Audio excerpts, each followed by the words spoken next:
Hey guys, I'm Mitch, and if you're over 50 and still figuring things out, then you have come to the right place.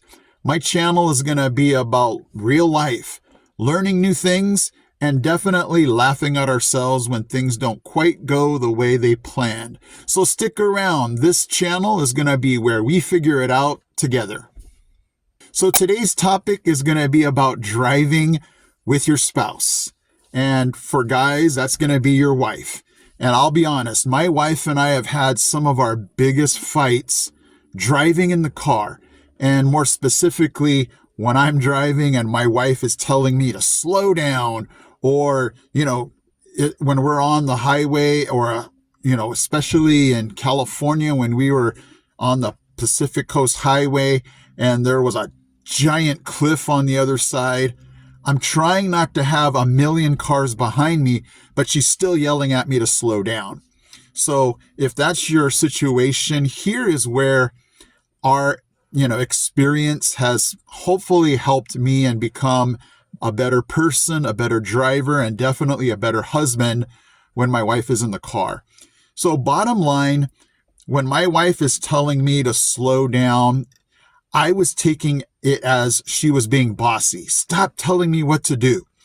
But in retrospect, in years and years of driving and fights, I learned that she was telling me to slow down because she did not feel safe.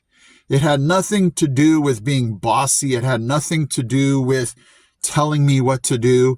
It was all about her not feeling safe and wanting to be safe and not wanting to have anxiety. And so it took me a while to learn that, because here I am as a man and saying, I got this. I'm in control. I will keep you safe. But in my mind, I was not directly connecting to her that she did not feel safe. And so when I got to the point when I can understand she's not being bossy, she's not being bossy, she's not trying to tell me, what to do. She just wants to feel safe. She just doesn't want to feel anxious.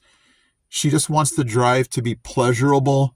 That's when my brain switched and went, okay, I can turn off the defensive. I'm such a good driver. I'm the man.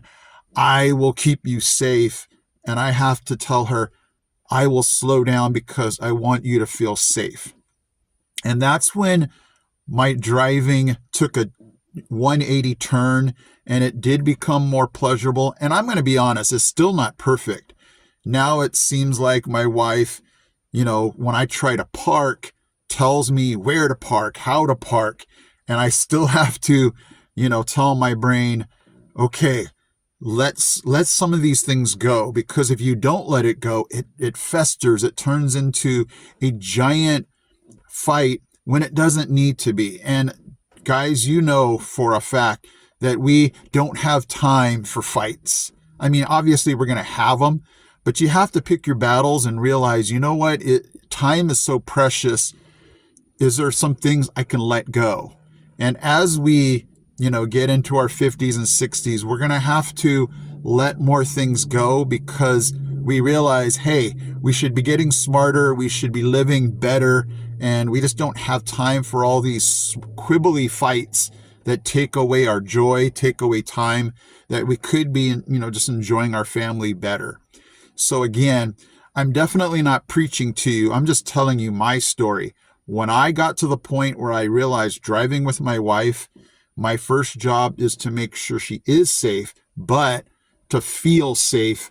That's when my brain took a turn and said, hey, this is not about your driving as far as you are not suitable to drive. It's, can you drive so that I can feel safe? And so that's when our story took a turn, and we don't fight anymore about, hey, you're going too fast, because I either let it go because I realize she needs to feel safe, or I just drive safer so she doesn't even have to mention it. So hopefully that was helpful.